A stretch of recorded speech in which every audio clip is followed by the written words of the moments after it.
Excellences, Monsieur le Président de la République, Monsieur le Président de l'Assemblée nationale, Monsieur le Premier ministre, chers invités, chers concitoyens.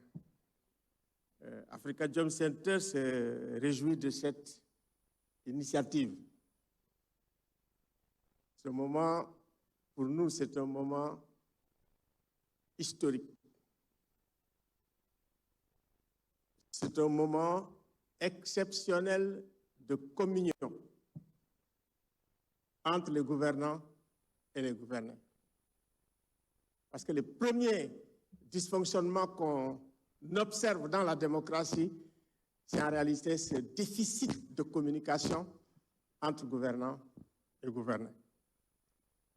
C'est un moment essentiel aussi parce que c'est un moment de construction de la confiance dans une démocratie à la fois délibérative et dans une démocratie participative. Ça nous renvoie d'ailleurs à Athènes. Donc, c'est un moment extrêmement important. Revenir aussi sur les problèmes que nous avons de façon récurrente. On ne peut pas améliorer la démocratie sénégalaise sans renforcer la culture des droits de l'homme, sans respecter les droits humains et les libertés fondamentales, sans considérer les acteurs des droits humains comme des amis cantonnés dans l'opposition et en faire des mal-aimés cantonnés au pouvoir. Je pense que ce sont des acteurs à part entière qu'il faut prendre tels qu'ils sont dans leurs fonctions critiques.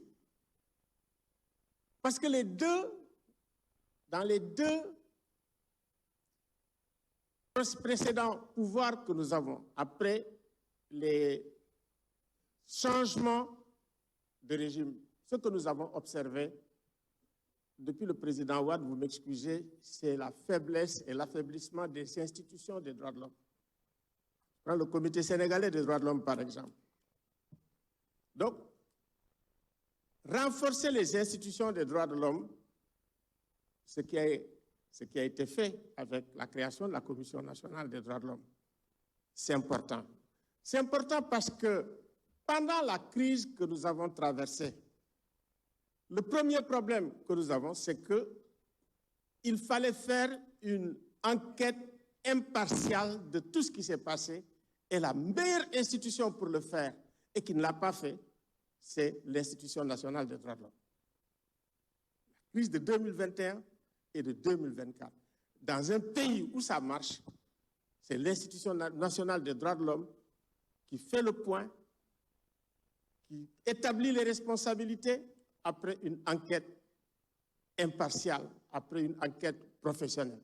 Je pense que ce n'est pas trop tard encore pour le faire.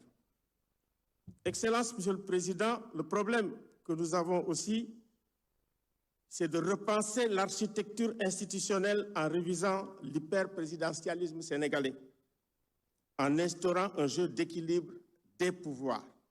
C'est extrêmement important parce qu'il arrive des moments où quand on veut conserver le pouvoir, on assujettit tous les autres pouvoirs.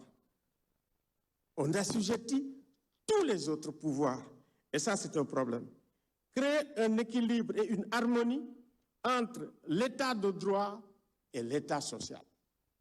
L'état social avec le respect des droits économiques, sociaux et culturels. Parce que l'effondrement de l'état social est à la source de la plupart des graves crises que nous vivons dans la sous-région. Il faut prêter une attention.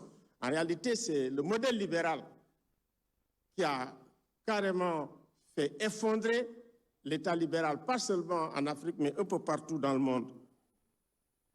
Construire un État impartial. Parce qu'en réalité, notre problème aussi, c'est cette espèce de permanence de l'État partisan depuis l'indépendance. Bref, voilà. En fait, quand nous parlons de l'État social et nous parlons aussi de l'État impartial, c'est pour respecter le principe d'égalité qui est au fondement même de la démocratie.